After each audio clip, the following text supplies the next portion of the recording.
I was telling these guys that it was a little over 30 years ago that I came to Chicago. I was 25 years old, and I had gotten out of college filled with idealism and absolutely certain that somehow I was going to change the world.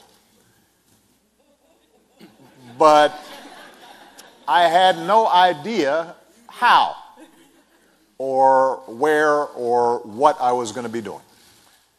And so I worked first to pay off some student loans.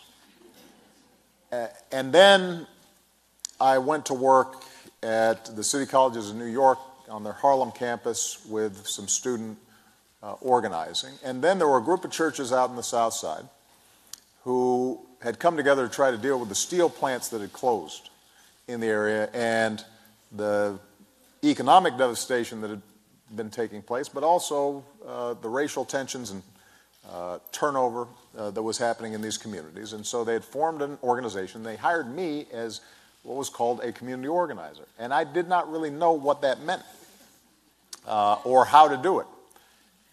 But I accepted the job. And for the next 3 years, I lived right here in Hyde Park, but I worked further south in communities like Roseland and Auburn Gresham and Oakdale Gardens and West Pullman.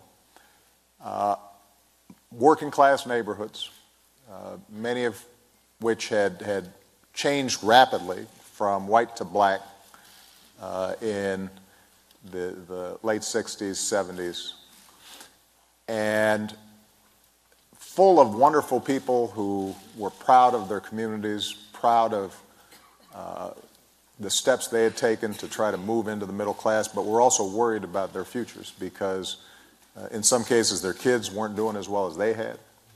In some cases, these communities had been badly neglected for a very long time.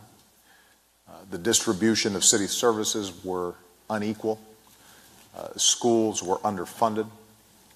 There was a lack of opportunity. And for 3 years, I tried to do something about it. And I am the first to acknowledge that I did not set the world on fire, nor did I transform these communities in any significant way, although we did some good things. But it did change me. This community gave me a lot more than I was able to give in return, because this community taught me that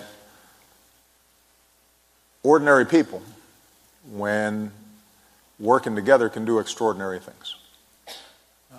This community taught me that everybody has a story to tell that is important. This experience taught me that beneath the surface differences of people, that there were common hopes and common dreams and common aspirations, common values that stitched us together as Americans. And so even though I, after 3 years, left for law school, the lessons that had been taught to me here as an organizer are ones that stayed with me and effectively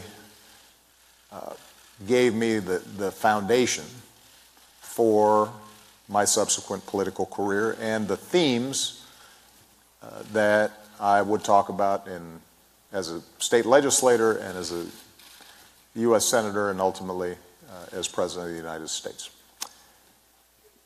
Now, I tell you that history because on the back end now of my presidency, now that it's completed, I'm spending a lot of time thinking about what is the most important thing I can do for my next job. And what I'm convinced of is that although there are all kinds of issues that I care about and all kinds of issues that I intend to work on, the single most important thing I can do is to help in any way I can prepare the next generation of leadership to take up the baton and to take their own crack at changing the world. Because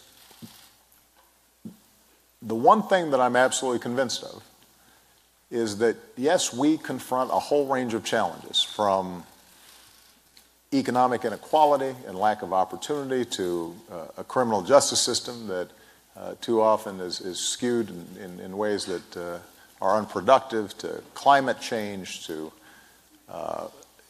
issues related to violence. All those problems are serious, they're daunting, but they're not insoluble. What is preventing us from tackling them and making more progress really has to do with our politics and our civic life.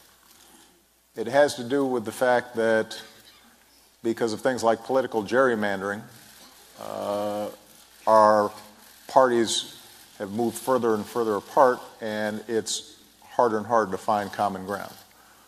Because of money in politics, special interests dominate the debates in Washington in ways that don't match up with what the broad majority of Americans feel. Because of changes in the media, we now have a situation in which everybody's listening to people who already agree with them and are further and further reinforcing their own realities to the neglect of a common reality that allows us to have a healthy debate and then try to find common ground and actually move solutions forward. And so, when I said in 2004 that there were no red states or blue states, they're the United States of America, that was an aspirational comment, but I think it's, and it's one, by the way, that I still believe, in the sense that when you talk to individuals one-on-one, there's a lot more that people have in common than divides them. But obviously it's not true when it comes to our politics and our civic life. And maybe more pernicious is the fact that people just aren't involved. They get cynical and they give up. And as a consequence, we have some of the lowest voting rates of any advanced democracy, and low participation rates then translate into a further gap between who's governing us and what we believe. The only folks who are going to be able to solve that problem are going to be young people, the next generation. And I have been encouraged everywhere I go in the United States, but also everywhere around the world, to see how sharp and astute and tolerant and thoughtful and entrepreneurial our young people are. A lot more sophisticated than I was at their age. And so the question then becomes, what are the ways in which we can create pathways for them to take leadership, for them to get involved? Are there ways in which we can knock down some of the barriers that are discouraging young people about a life of service? And if there are, I want to work with them to knock down those barriers and to get this next generation in, just to accelerate their move towards leadership. Because if that happens, I think we're going to be just fine. And I end up being incredibly optimistic. And I'm proud to announce that we are about to take bold new steps to follow through on my pledge to buy American and hire American.